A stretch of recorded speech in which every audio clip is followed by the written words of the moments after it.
Okay, Dave Shapiro back again to talk about some concepts that maybe aren't as commonly talked about and learning about how to think as a musician, which is the purpose of this series of videos that we're doing, short ones. Let's talk about something that is unique to stringed instruments.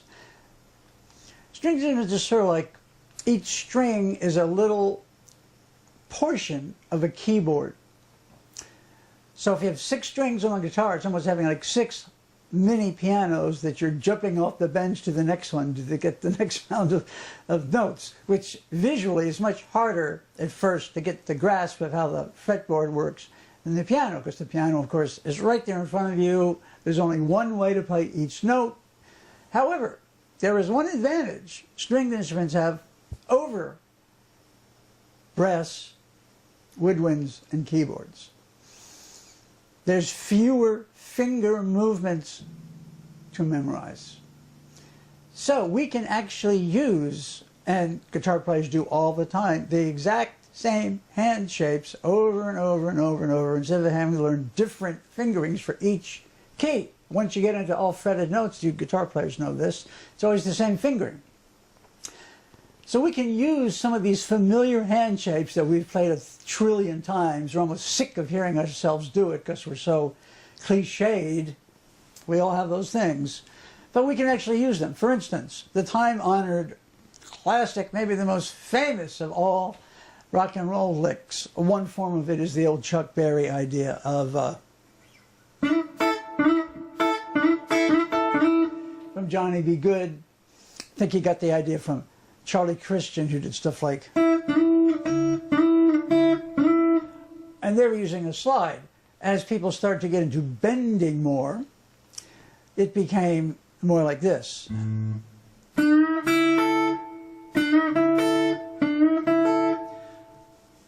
How many times have you heard that? It's a great lick. I'm just saying that it's been used a lot. What can we do using that familiarity of our left hand to have it not so predictable, maybe a little more original? Okay? Here is an A bass note, classic shuffle rhythm. Here's the way you more commonly hear it, coming out of this type of minor pentatonic.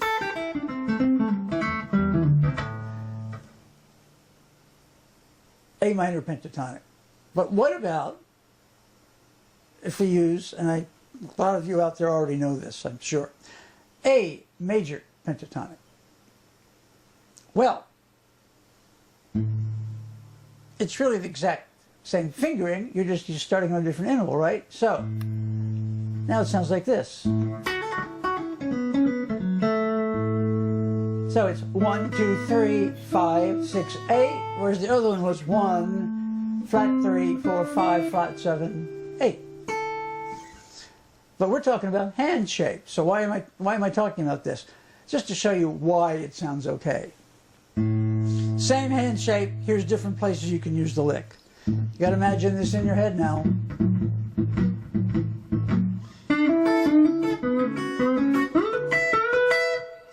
Same exact lick, only now I'm doing it at my first finger at the 12th fret. So what is that? A B, then an A into B, another B, and then E. I'm thinking like an E Dorian scale, which is the exact same scale as A Mixolydian. I'm just starting from E. That works. Here's another one that works. It's sort of like a B minor superimposed over A bass note.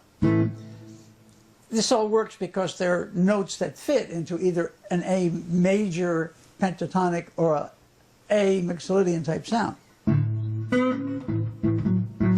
If you add in chromatics, you can pass through anything no matter how dissonant as long as you don't linger on it. We can do stuff like this. Same exact hand shape.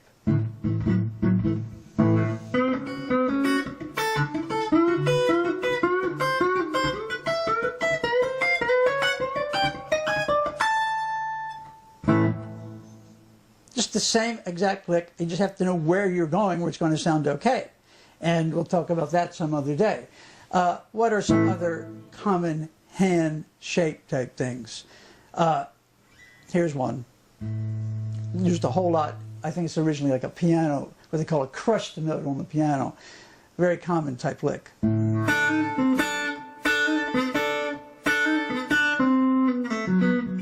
Jerry Reed, like stuff like that, like on the claw.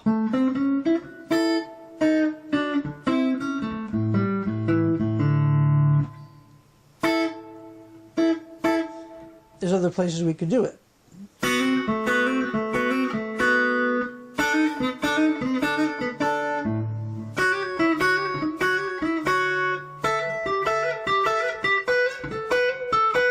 Change the intervals a little bit, but the basic hand shape is still almost the same thing.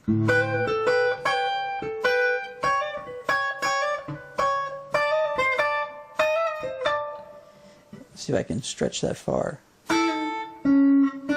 That's a hard one. It's hard to get my hand to do that. But anyway, I think you get the idea.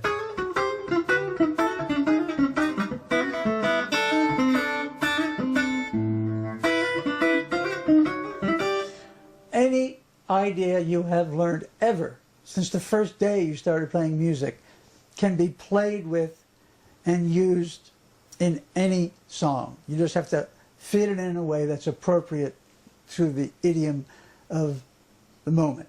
And one of the ways that make it easier on yourself, instead of having to do a lot of practicing, is use something your hand already knows how to do. And then just fool around until you find some places to go. You will be able to execute it almost immediately because you already know how to do it physically. So that's the message of the day. Let's see, we did two. This one, this one. Let's do one more. How many times? Okay, so here's just a standard going through the scale of this type of thing here. Right, blues.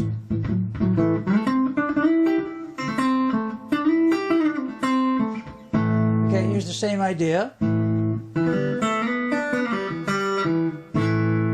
Now I'm thinking of it like an E minor superimposed over the A7th.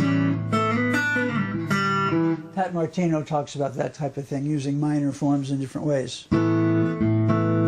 Here's another one.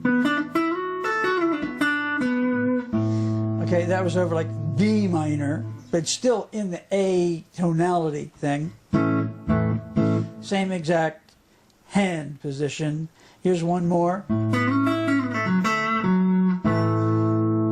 And that, of course, is the major pentatonic, minor pentatonic relationship. So, last thing for this video, here's the idea.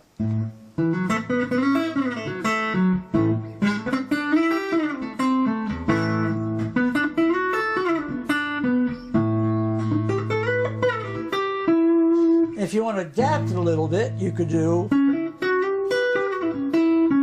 Right, I didn't do it exactly the same. I flatted one note. But if we didn't flat the note, we'd get a major seventh sound.